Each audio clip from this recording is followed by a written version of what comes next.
আল্লাহ রাব্বুল আলামিন আমাদেরকে প্রতিনিধি বানিয়েছেন, খলিফা বানিয়েছেন। আল্লাহ নিজে এই কাজটা করলে মানায় না, তার শানের সাথে যায় না।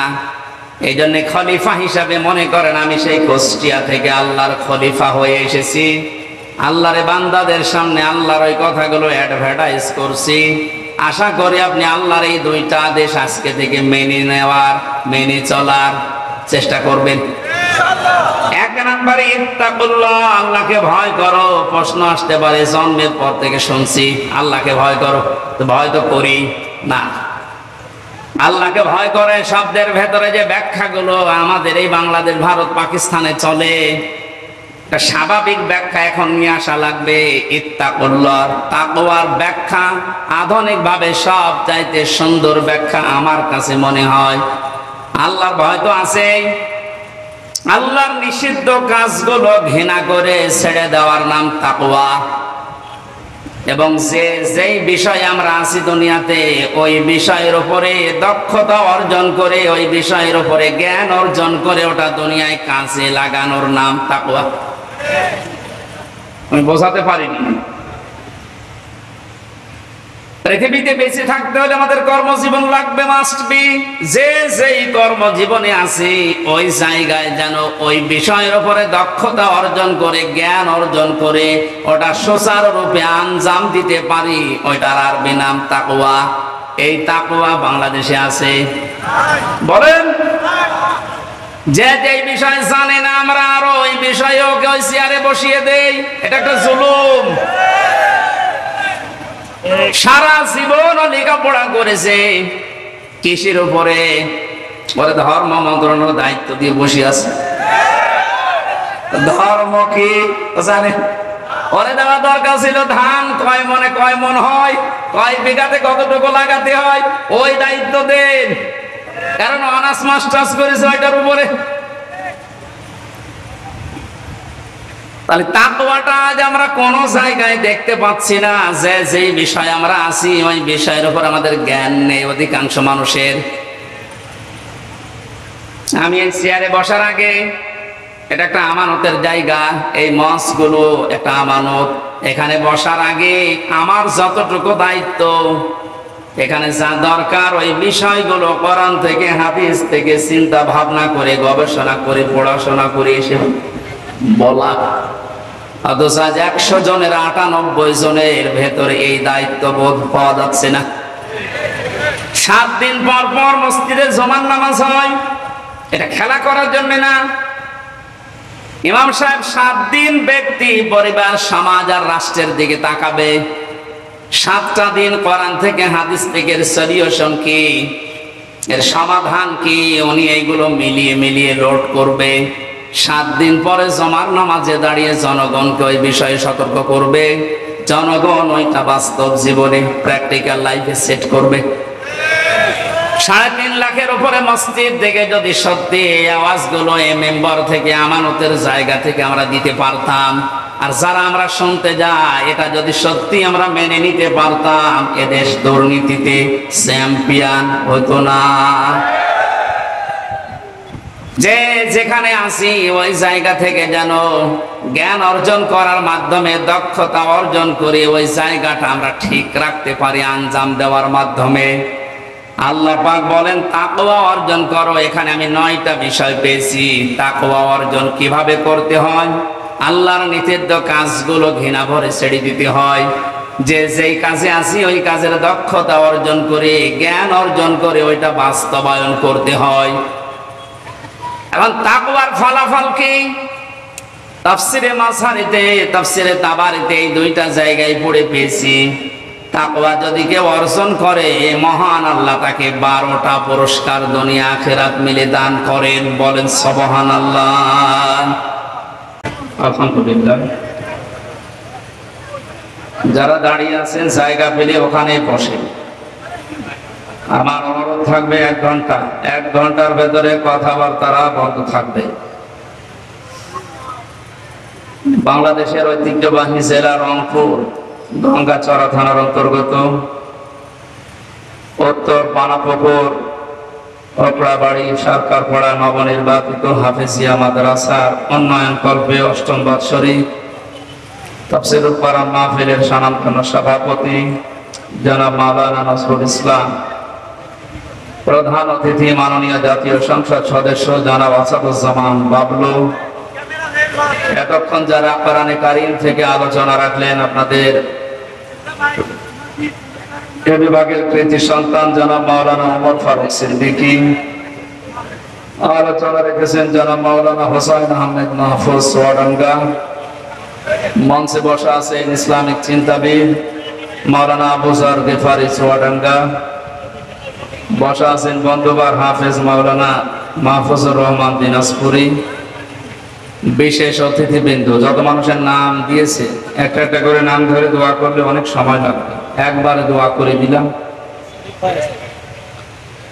রাফা'না লাকা যিকরাক, এই এলাকায় আসলে কোরআনের জন্য মহব্বতে যারা ছুটে আসে, তাদের ভেতর অন্যতম আমার পাবনার এক ভাই আপনাদের এলাকাতে তার কর্মজীবন নিয়ে আসেন, বড় ভাই শরীফুল ইসলাম শরীফ ভাই, মঞ্চে বসা ওলামায়ে কেরাম, সামনে বসা মুসলমান ভাইরা, পর্দার আড়ালের সম্মানিতা মা এবং বোনেরা, প্রশাসনের ভাইরা, প্রাণ প্রিয় রংপুরবাসী,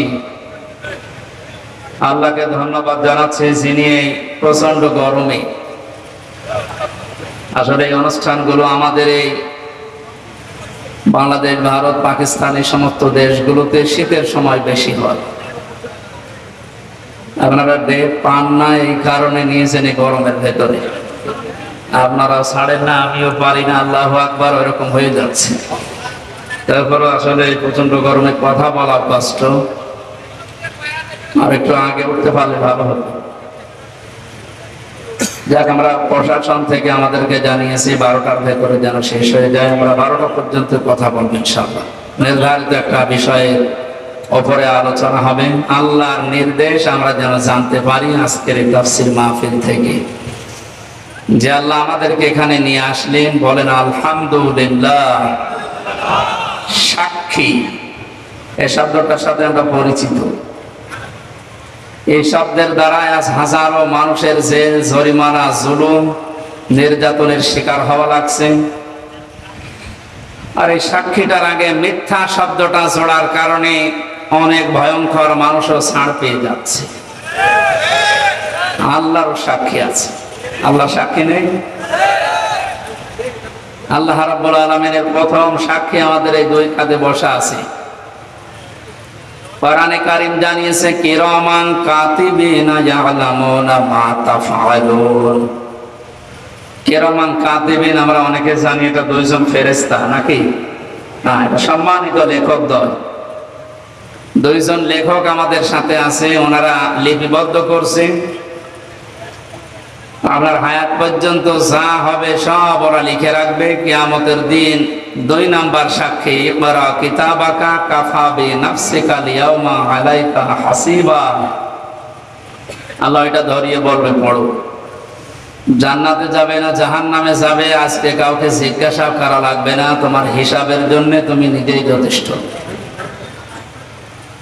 3 নাম্বার যে সাক্ষী, এই জমিনের উপরে আমরা যা করছি, সিংহায় ফুৎকার দেওয়ার সঙ্গে সঙ্গে জমিনের ভেতরে যা আছে ওয়াখরাজাতিল আরদু আসফালাহা, সব কিছু বোঝা আকারে বের করে দেবে। 4 নাম্বার সাক্ষী আমার শরীরের অঙ্গ প্রত্যঙ্গ। আল্লাহ পাক বলেন আল ইয়াউমা নাখতিমু আলা আফওয়াহিহিম ওয়া তুকাল্লিমুনা আইদিহিম ওয়া তাশহাদু আরজুলুহুম বিমা কানু ইয়াকসিবুন। ময়দানে মাহশারে যেদিন বিচার আসর শুরু হবে, ওই দিন আমাদের মুখমণ্ডল, মুখের উপরে আল্লাহ তাআলা লাগিয়ে দেবেন বা সেলাই করে দেবেন। আমাদের হাত, আমাদের অঙ্গ প্রত্যঙ্গ, বিশেষ করে কয়েকটা জিনিসের নাম এখানে এসেছে। প্রথমে আল্লাহর সাথে কথা বলবে তোমাদের হাত, ওয়া তুকাল্লিমুনা আইদিহিম।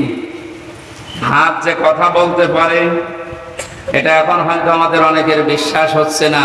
কিয়ামতে এটা বলবে, আর এটাই বাস্তব। সুতরাং হাত দিয়ে যে যা করছি খুব হিসাব করে করা দরকার। বিশেষ করে হাতে যাদের কলম আছে এইগুলো খুব সূক্ষ্মভাবে হিসাব করে দুনিয়ায় ব্যবহার করা দরকার। নুনুল কলামি ওয়া মা ইয়াসতুরুন, আল্লাহ বলেন কলমের কসম। এবং কলম দিয়ে লেখকরা যা লেখে ওই লিখিত জিনিসের কসম। সুতরাং সাংবাদিক যারা আছেন, লেখক যারা আছেন, বিচারক যারা আছেন, কলম দিয়ে কিছু লেখার আগে আমার মনে হয় কমপক্ষে 10 বার ভাবা উচিত।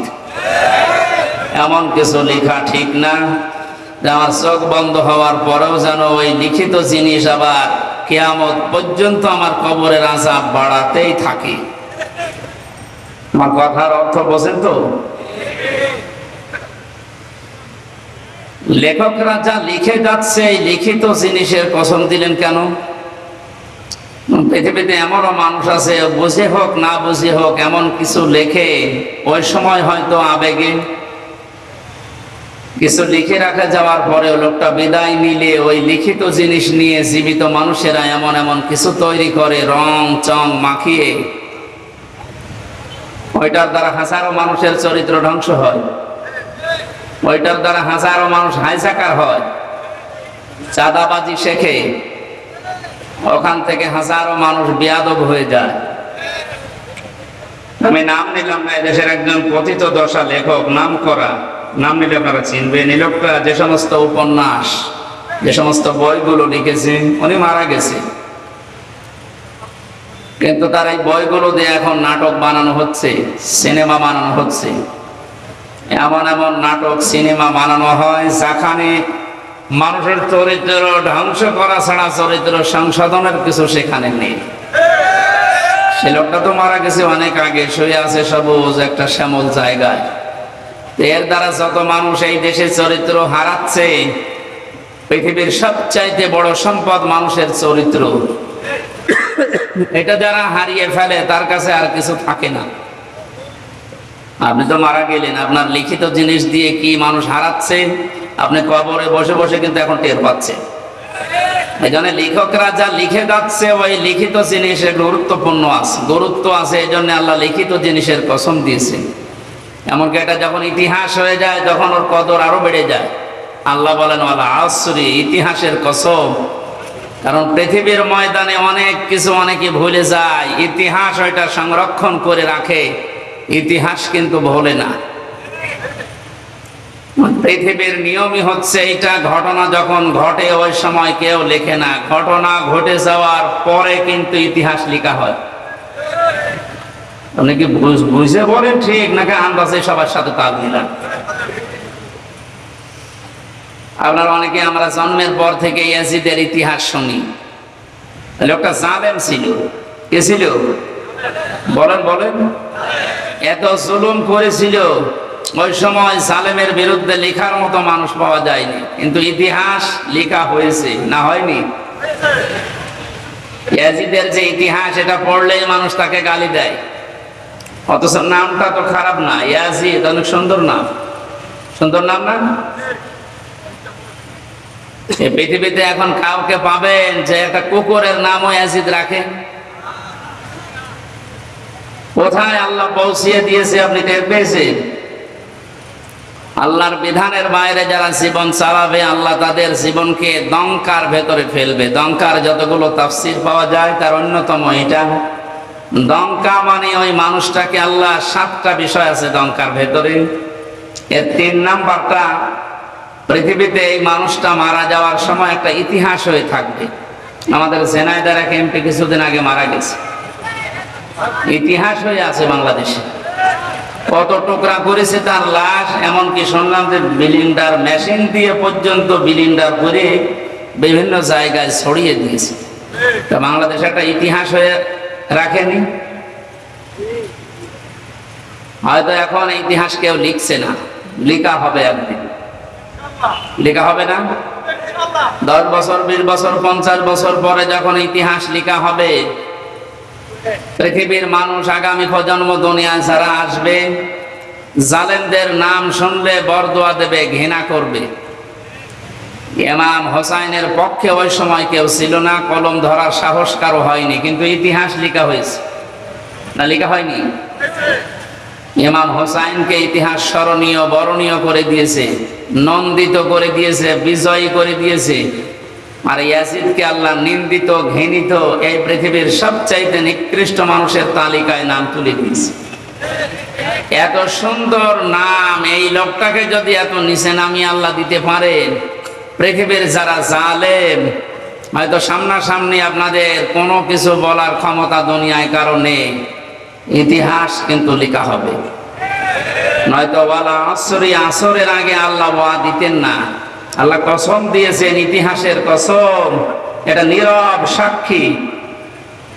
চোখ বন্ধ হওয়ার পরে হয়তো ইতিহাস যখন লেখা হবে, আপনারও নাম এই পৃথিবীতে যত সুন্দর থাক, কিয়ামত পর্যন্ত আপনার নামে কেউ কুকুরও পুষবে না।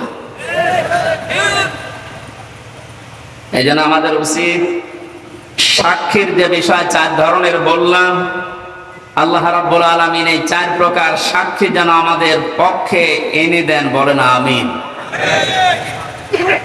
কোরআনে কারীম শুনতে এসেছি আমরা, আল্লাহ পাক সূরা তাওবার 6 নম্বর আয়াতের মাঝের অংশে জানিয়েছেন, হাত্তা ইয়াসমাআ কালামাল্লাহি সুম্মা আবলিগহু মা'মানা ইলা আখিরি আয়াত। হে নবী, ওরা যখন কোরআন শুনতে আসবে আপনাদেরকে, এই কাফের মুশরিকরা, তখন আপনি নিরাপদে তাদেরকে কোরআন শোনার ব্যবস্থা করে দেবেন। এই ঘোষণা কার? জবান খুলে বলেন তো, ঘোষণা কার? এতটুকু আল্লাহ শেষ করেননি, সুম্মা আবলিগহু মা'মানা। কোরআন শোনা হয়ে গেলে তাদেরকে নিরাপদে তাদের বাড়ি পর্যন্ত পৌঁছিয়ে দেবেন। আপনি কি বুঝলেন এই আল্লাহর বক্তব্য শোনার পর? কাফের মুশরিকরাও যদি কোরআন শুনতে চায়, তাদের শোনানোর ব্যবস্থা করার নির্দেশ দিলেন কে? অথচ 96% মুসলমান আমরা এই দেশে। আমরা নিরাপদে মুসলমান হয়ে আল্লাহর কালাম শুনবো, সে অবস্থাও এখন দিন দিন হারিয়ে যাচ্ছে। আমি নিচে নামলাম না, আপনারা হয়তো টের পেয়েছেন আমি কি বলতে চাই।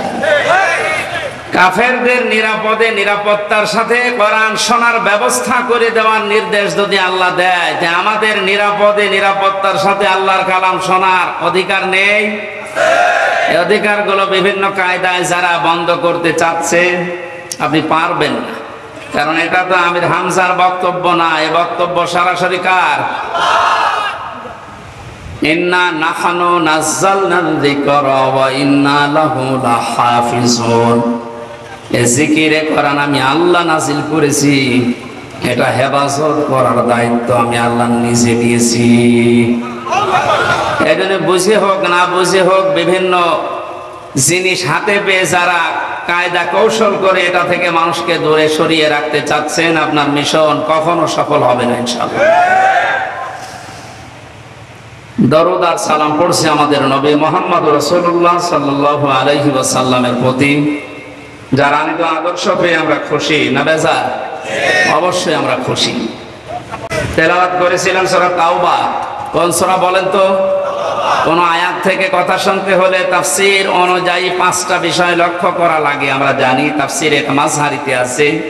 1 নম্বরে শুদ্ধ তেলাওয়াত করা লাগে, যেটা আমরা করেছি এর আগে। মাতৃভাষায়, যে ভাষায় কথা বলে ওই ভাষায় জনগণকে ওর অর্থ শোনানো লাগে, ওটা আমরা শোনাবো ইনশাআল্লাহ। 3 নম্বর ঐতিহাসিক প্রেক্ষাপট, এ সূরা নাজিল হওয়ার পেছনে কারণ কি, ওইটা বলা লাগে। 4 নম্বর আয়াতের বাস্তব শিক্ষা কি, ওই মানধাতামলি কি হয়েছে ওটা বাদ দিন। এখন বাস্তবে কি দরকার, স্থান কাল পাত্র ভেদে ওই জায়গায় ওই কথা সেট করা দরকার ওই আয়াত দিয়ে। আজকে একটা সকালে বিবাহ অনুষ্ঠানে গিয়েছিলাম, ওখানে বিবাহ মানে আনন্দ, বিবাহ মানে জায়েজ পন্থায় থেকে ইসলামী সংস্কৃতি যা আছে সেইটার গণ্ডির ভেতরে থেকে মানুষ যেন একটু আনন্দ করে।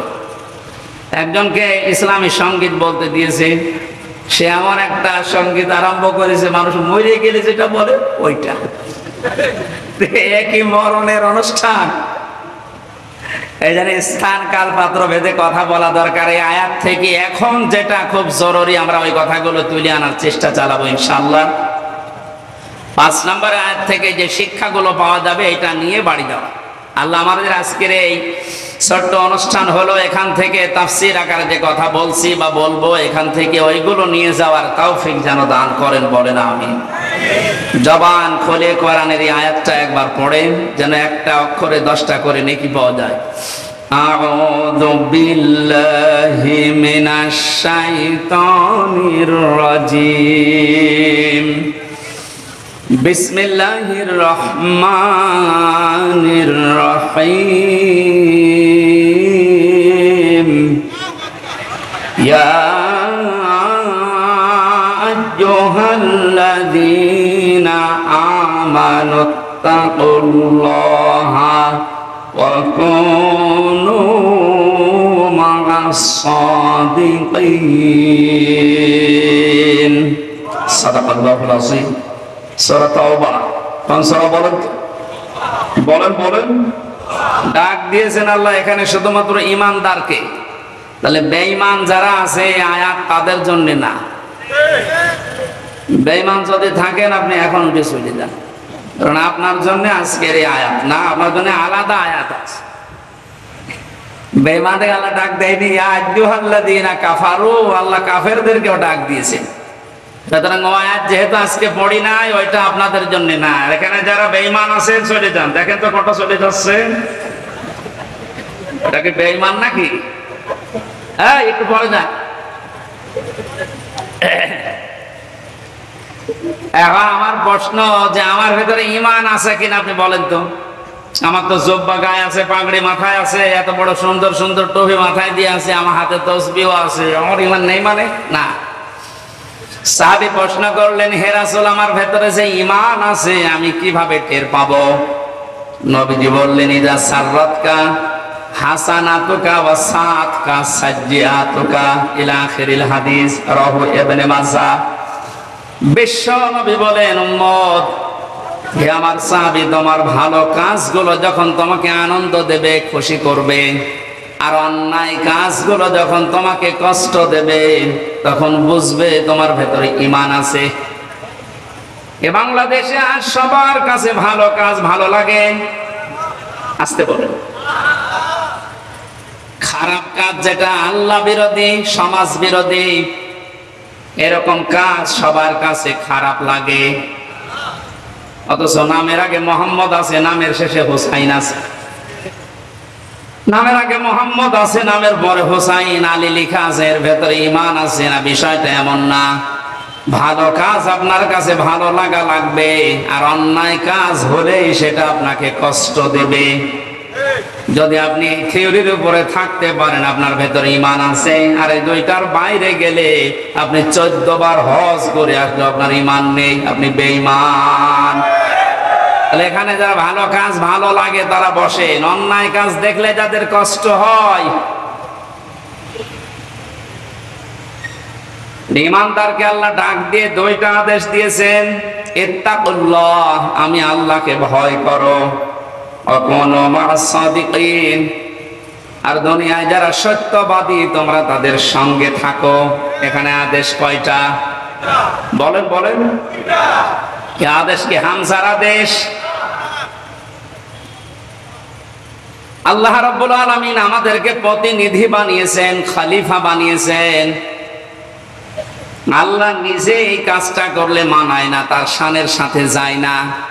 এই জন্য খলিফা হিসাবে মনে করেন আমি সেই কুষ্টিয়া থেকে আল্লাহর খলিফা হয়ে এসেছি। আল্লাহর বান্দাদের সামনে আল্লাহর ওই কথাগুলো অ্যাডভার্টাইজ করছি। আশা করি আপনি আল্লাহর এই 2টা আদেশ আজকে থেকে মেনে চলার চেষ্টা করবেন। 1 নম্বরে ইত্তাকুল্লাহ, আল্লাহকে ভয় করো। প্রশ্ন আসতে পারে, জন্মের পর থেকে শুনছি আল্লাহকে ভয় করো, তো ভয় তো করি না। আল্লাহকে ভয় করে শব্দের ভেতরে যে ব্যাখ্যাগুলো আমাদের এই বাংলাদেশ, ভারত, পাকিস্তানে চলে, একটা স্বাভাবিক ব্যাখ্যা এখন নিয়ে আসা লাগবে। ইত্তাকুল্লাহ, তাকওয়ার ব্যাখ্যা আধুনিক ভাবে সব চাইতে সুন্দর ব্যাখ্যা আমার কাছে মনে হয়। আল্লাহর ভয় তো আছেই, আল্লাহর নিষিদ্ধ কাজগুলো ঘৃণা করে ছেড়ে দেওয়ার নাম তাকওয়া। এবং যেই বিষয়ে আমরা আছি দুনিয়াতে, ওই বিষয়ের উপরে দক্ষতা অর্জন করে, ওই বিষয়ের উপরে জ্ঞান অর্জন করে ওটা দুনিয়ায় কাজে লাগানোর নাম তাকওয়া। আমি বোঝাতে পারিনি। পৃথিবীতে বেঁচে থাকতে হলে আমাদের কর্মজীবন লাগবে, মাস্ট বি। যে যেই কর্মজীবনে আছে ওই জায়গায় যেন ওই বিষয়ের উপরে দক্ষতা অর্জন করে, জ্ঞান অর্জন করে ওটা সুচারুরূপে আঞ্জাম দিতে পারি, ওইটার আরবি নাম তাকওয়া। এই তাকওয়া বাংলাদেশে আছে? বলেন। যে যে বিষয় জানে না আমরা আরো ওই বিষয়ে ওকে ওই চেয়ারে বসিয়ে দেই, এটা একটা জুলুম। সারা জীবন লেখাপড়া করেছে কৃষির উপরে, ওরে ধর্ম মন্ত্রণালয়ের দায়িত্ব দিয়ে বসে আছে। ধর্ম কি জানে? ওরে দেওয়া দরকার ছিল ধান কয় মনে কয় মন হয়, কয় বিঘাতে কতটুকু লাগাতে হয়, ওই দায়িত্ব দেন। কারণ অনার্স মাস্টার্স করেছে ওইটার উপরে। তাহলে তাকওয়াটা আজ আমরা কোন জায়গায় দেখতে পাচ্ছি না। যে যেই বিষয় আমরা আছি ওই বিষয়ের উপর আমাদের জ্ঞান নেই অধিকাংশ মানুষের। আমি এই চেয়ারে বসার আগে, এটা একটা আমানতের জায়গা, এই মঞ্চগুলো একটা আমানত।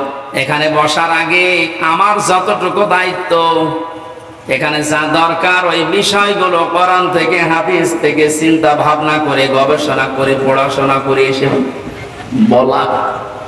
অথচ আজ 100 জনের 98 জনের ভেতরে এই দায়িত্ব বোধ পাওয়া যাচ্ছে না।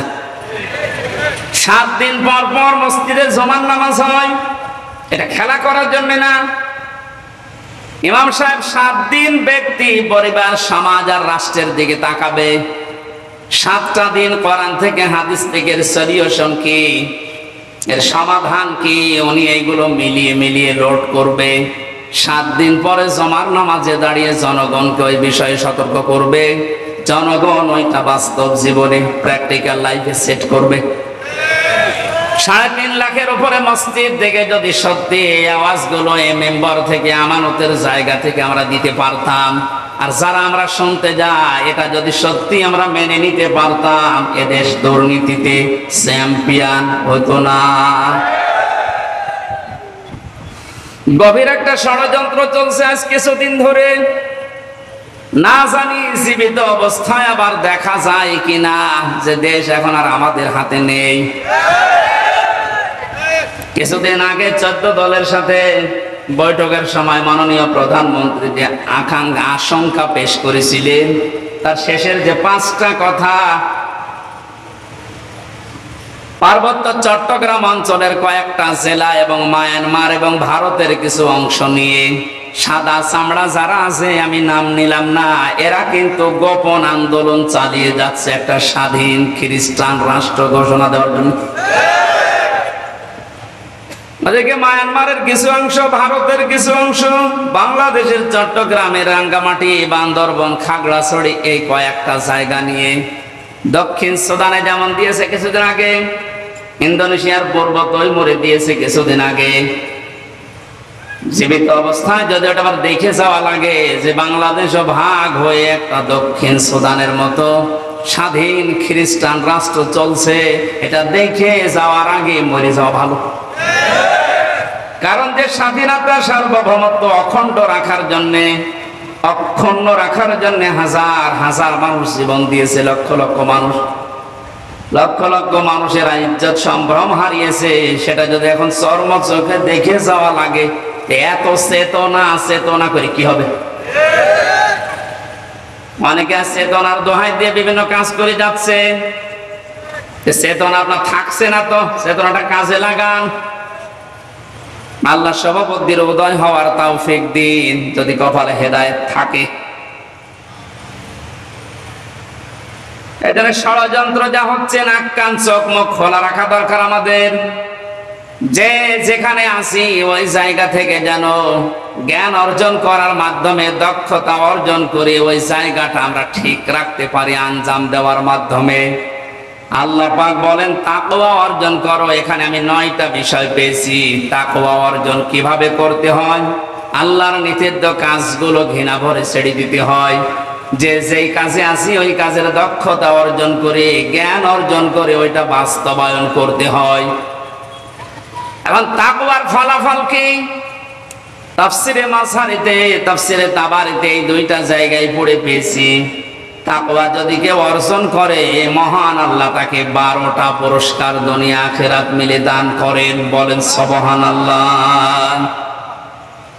দুনিয়ায় তাকওয়ার 1 নাম্বার ফলাফল, এ দুনিয়াতে এই লোকটা বিপদে মুসিবতে পড়লে এমন জায়গা থেকে আল্লাহ সাহায্য পাঠায়, ওই লোকটার ধারণাও ছিল না যে এখান থেকে সাহায্য আসতে পারে।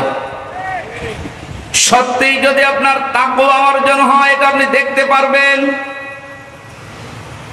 2010 সালে আমি বিশ্ববিদ্যালয়ে ভর্তি হয়েছিলাম। এর আগে যেখানে জমার নামাজ পড়াতাম, এদের বাস্তব প্রেক্ষাপট আমি নিজের জীবনে পেয়েছি।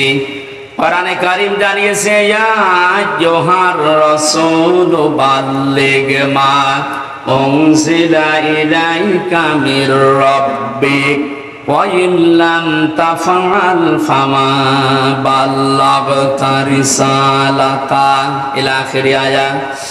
সূরা মায়েদার 67 নম্বর আয়াতে আল্লাহ রাসূলকে ডাক দিয়েছেন, হে রাসূল, আপনি তাবলীগ করেন, প্রচার করেন, পৌঁছিয়ে দেন। কি তাবলীগ করবেন, কি প্রচার করবেন? মা উনজিলা ইলাইকা মির রাব্বিক, আপনার রব আপনাকে যেটা দিয়েছে তার নাম কি? কোরআন। বলেন বলেন। তাহলে তাবলীগ এই শব্দটা কোরআনে কারিমে আল্লাহ ব্যবহার করেছেন আমর হিসাবে। আল্লাহর আদেশ, আল্লাহর আমর তার বান্দাদের জন্য মেনে নেওয়ার নফল না ফরজ? তাহলে তাবলীগ করা কি? বলেন বলেন, আপনি ভুল বুঝবেন না। তাবলীগ করা ফরজ। কিসের তাবলীগ? মা উনজিলা ইলাইকা মির রাব্বিক, আপনার রব আপনার উপরে যেটা নাজিল করেছে, এই আয়াত অনুযায়ী ফতোয়া বের হয় পৃথিবীতে, তাবলীগ হবে কোরআনে।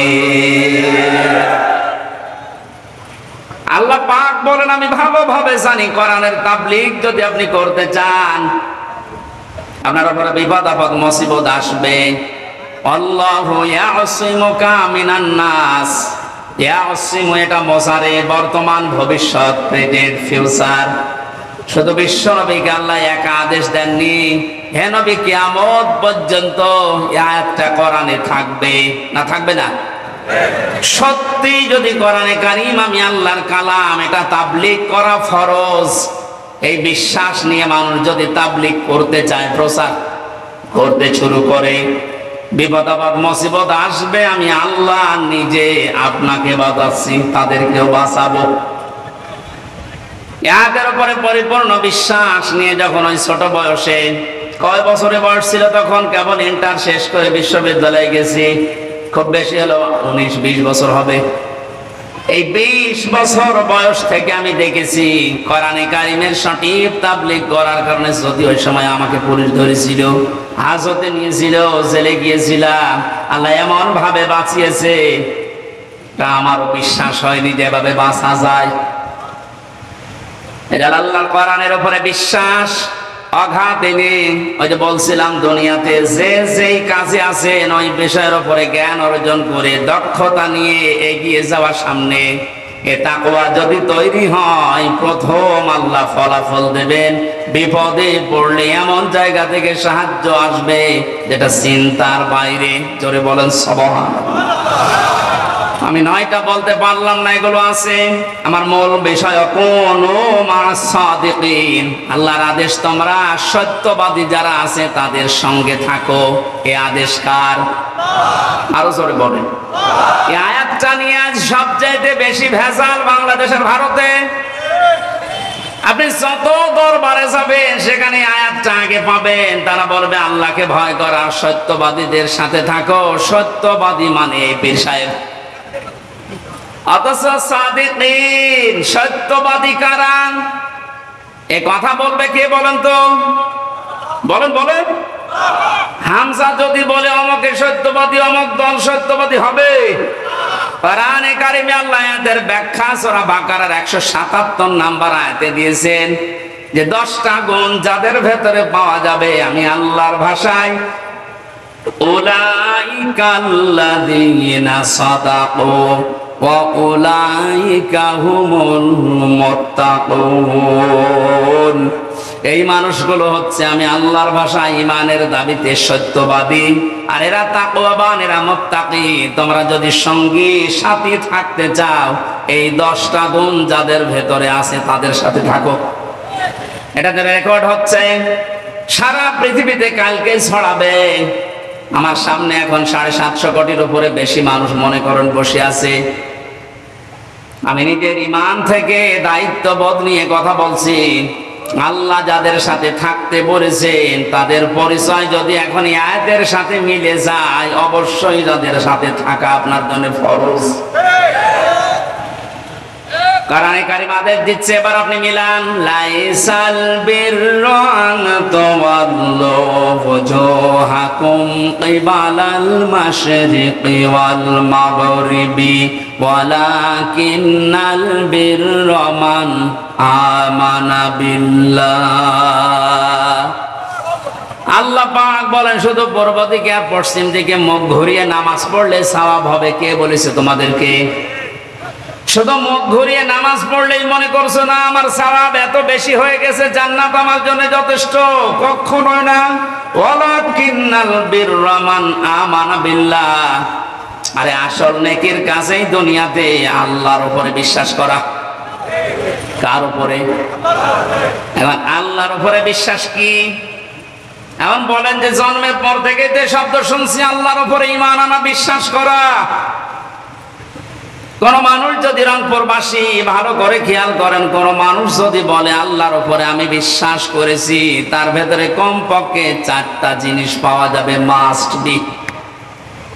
ওই যে ছোটবেলায় কায়দা পড়েছিলাম, মাওলানারা পড়িয়েছিল, আমানতু বিল্লাহি কামা হুয়া বিআসমাইহি ওয়া সিফাতিহি ওয়া ক্বাবিলতু জামিআ আহকামিহি ওয়া আরকানিহি। এখানে গুরুত্বপূর্ণ 4টা বিষয় আছে। আপনাকে বলা লাগবে যে আমি এমন আল্লাহর উপরে ঈমান এনেছি যার অস্তিত্ব আছে, যার নাম আছে, যার নামের গুণাগুণ আছে। শুধু নাম নিয়েই বসে নেই, প্রতিটি নামের কার্যকারিতা আছে। আর ওই কার্যকর ভূমিকাগুলো আমি 100 ভাগ বিশ্বাস করি। তাহলে আমার ভেতর থেকে এই পৃথিবীর সব ভয় আমার আল্লাহ আস্তে আস্তে দূর করে দেবে। এটা বিআসমাইহি ওয়া সিফাতিহি, আমি এমন আল্লাহর উপরে ঈমান এনেছি, বিশ্বাস করেছি যার শুধু নাম আছে তা না, নামের গুণাগুণ আছে, কার্যকর করার ক্ষমতা আছে। আল্লাহর নাম আছে রাজ্জাক। নাম কি? আরো জোরে বলেন। এই নামটা নিয়ে শুধু তিনি বসে নেই, এ নামের গুণাগুণ আপনি পৃথিবীর দিকে তাকান। এই নামটা নিয়েছে এই কারণে পৃথিবীতে কেউ না খেয়ে মারা যায় না। পৃথিবীর কোন সৃষ্টি আজ পর্যন্ত না খেয়ে মরে গেছে আমরা ইতিহাস এরকম পাইনি। কারণ এই দায়িত্বটা দুনিয়ার মানুষের না, এই দায়িত্ব সরাসরি কার? যার ভেতরে এই বিশ্বাসটা 100 ভাগ ঢুকবে, সে রিজকের জন্য কোনোদিন কারো কাছে শিরিক করবে না। এজন্য ধর্মের লোকেরা হাজারো এই শব্দটা শিরিকের জায়গায় নিয়ে গেছে। আল্লাহ যে রাজ্জাক, এই বিশ্বাসটা না করে ফসলে বরকত দেওয়ার মালিক দুর্গা, এই কথা বলে তারা দুর্গাকে বিশ্বাস করে যে দুর্গা আমাদের ফসলে বরকত দেয়।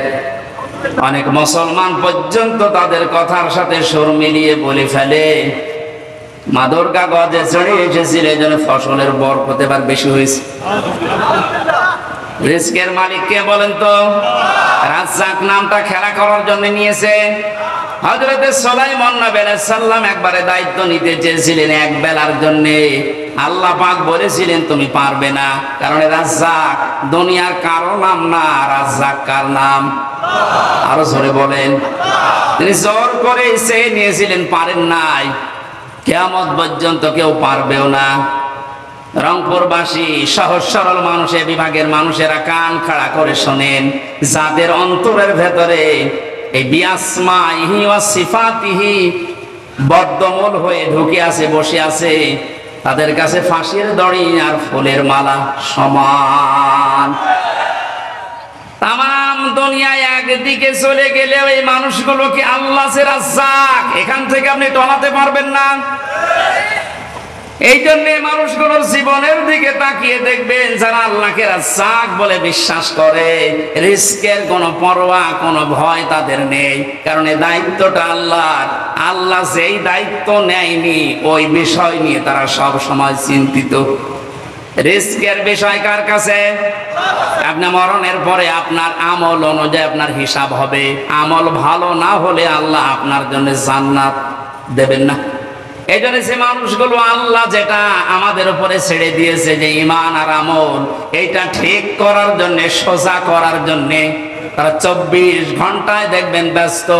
রিস্কের জন্য তাদের এত ব্যস্ততা, এত পেরেশানি দেখতে পাবেন না। আমার ভাইরা, শেষের কথাগুলো আরো মারাত্মক। আমি এমন আল্লাহর উপরে ঈমান এনেছি যার অস্তিত্ব আছে, না শুধু অস্তিত্ব নিয়েই বসে নেই, শুধু নাম নিয়েই বসে নেই, নামের গুণাগুণ কার্যকারিতা তো আছেই। কাবিল তো জামিয়া, আমি কবুল করে নিয়েছি সব কিছুকে। আহকামিহি ওয়া আরকানি, যত বিধান তিনি আমার জন্য দিয়েছেন দুনিয়াতে সব আমি কবুল করে নিলাম, স্বীকার করলাম। যত হুকুম আহকাম আরকান আছে সব আমি মেনে নিয়েছি। এই 4টা বিষয় গুরুত্বপূর্ণ ভাবে আল্লাহকে সেই ছোটবেলায় আমরা শুনিয়েছি কায়দা পড়তে গিয়ে। কোন মানুষ যদি ঈমান আনে যে আমানতু বিল্লাহ, আমি ঈমান এনেছি, কয়টা বিষয় মানা লাগবে বলেন তো? আল্লাহ বলেন এটা আসল নেকির কাজ। এটা যার ভেতরে বদ্ধমূল হবে তার 2 নম্বর কাজ হবে ওয়াল ইয়াউমিল আখিরি। এই মানুষগুলো কিয়ামতে জবাব দেওয়া লাগবে, এই বিশ্বাস তার ভেতরে দিন দিন তৈরি হবে। যে জাতির ভেতরে কিয়ামতের বিশ্বাস যত বেশি তৈরি হবে, ওই জাতি তত বেশি জবাবদিহিমূলক আচরণ করবে। মরণের পরে জবাব দেওয়া লাগবে, আল্লাহর দরবারে দাঁড়ানো লাগবে। বিশ্বাস আজ আমাদের ভেতরে নেই, এই জন্য আমরা বেপরোয়া জীবন যাপন করছি। আয়াতের তাফসীরে আজকেই পড়ছিলাম, কোন মা'আস সাদিকিন।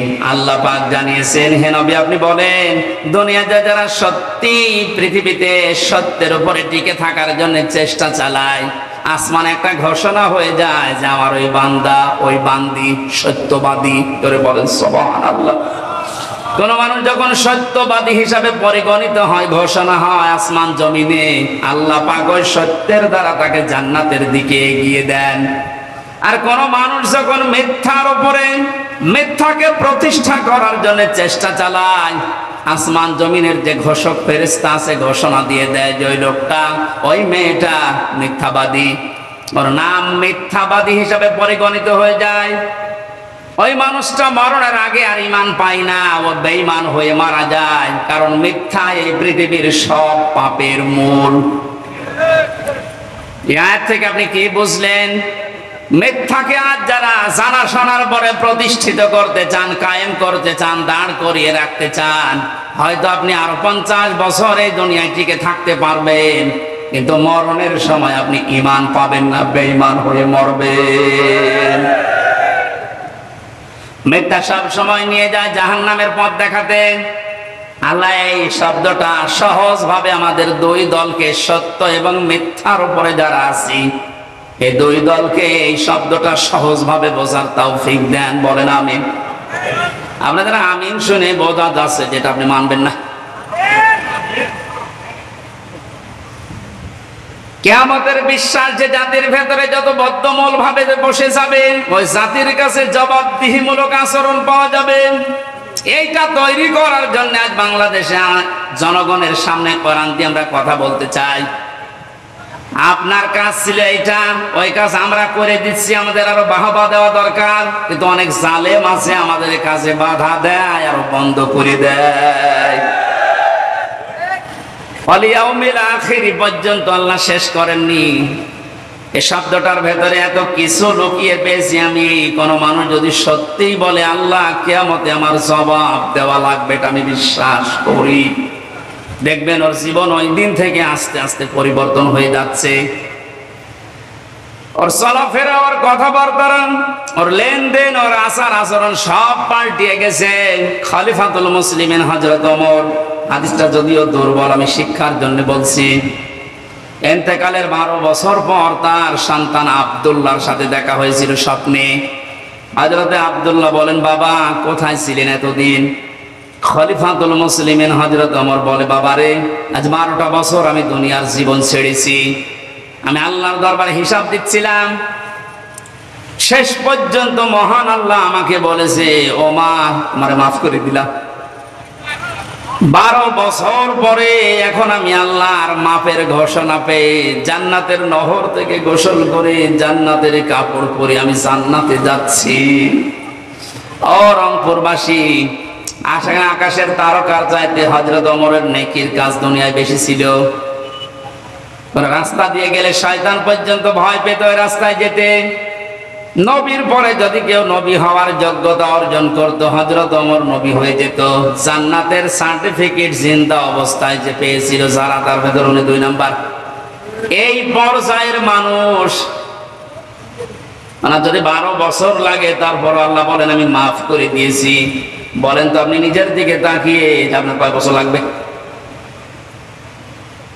আমি মাঝে মাঝে একা যখন থাকি আমার মাঝে মাঝেই মনে হয়, আল্লাহ তুমি যদি আমার এখনই বলো হামজা তোরে আমি 2024 সালের জুন মাসের 1 তারিখ পর্যন্ত মাফ করে দিলাম, যা শুধু জুন মাসের 2 থেকে এই 24 এই 23টা দিনের হিসাব দিয়ে তুই জান্নাতে চলে যা। আমার যে জীবনের স্টাইল, আমার মনে হয় 24 দিনের হিসাবও আমার দেওয়া সম্ভব না। আপনারা পাইবেন না? আপনাদের গলার ভাব দেখে বোঝা যাচ্ছে পারবেন।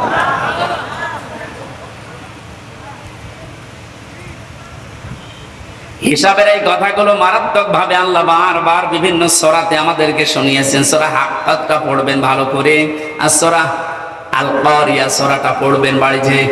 আমাদের সময় নির্ধারিত, তো এই জন্য ব্যাখ্যা করা যাচ্ছে না। ওয়াল ইয়াউমিল আখিরি ওয়াল মালাইকাতি ওয়াল কিতাবি ওয়ান নাবিয়্যিন, এখানে একটা একটা করে 10টা গুণের কথা আছে। এই গুণগুলো দুনিয়ায় যারা অর্জন করতে পারে সেই মানুষগুলো আল্লাহর ভাষায় সত্যবাদী। আল্লাহর ভাষায় কি? আমার কেবল 2টা হয়েছে, এখনো 8টা বাকি আছে, আমি শেষ করে দেব। এই 8টা শুনবেন, কারা হাত তোলেন তো দেখি। আন্দাজ হাত তুলেন না, চলে গেলে কিন্তু মুনাফিক হয়ে যাবে। তোলেন। এই মাহফিলটা আসলে মাদ্রাসার না, মাদ্রাসার মাহফিল না হলে আমি এই পয়েন্টগুলো আর বাকিও রাখতাম না, সব বলে দিতাম। বলেন বলেন করলে তো হচ্ছে না, এই যে বারবার তাকাচ্ছে। হা করলে হয় হাসাদা হয়, নাই হালসা হয়। এই জন্যই তো আর আগাতে পারছি না। আপনারা টাকা পয়সা যা দিয়েছেন ওনাদের হয়তো খরচ ওঠে না। এই মাদ্রাসার দিকে তাকিয়ে অন্তত এই বলবো, আমি শেষ করবো যতটুকু পারি। কি কিছু পাঠাবেন না কিছু বলা লাগবে? আপনারা আর একটু হাত বাড়ান ভাই, এনারা আসলে অপারগ তো, এই জন্য নাই তো যারা যাচ্ছে আর একটু হাত বাড়ান। আপনার যতটুকু সমর্থ আছে সর্বশেষটা দিয়ে যান।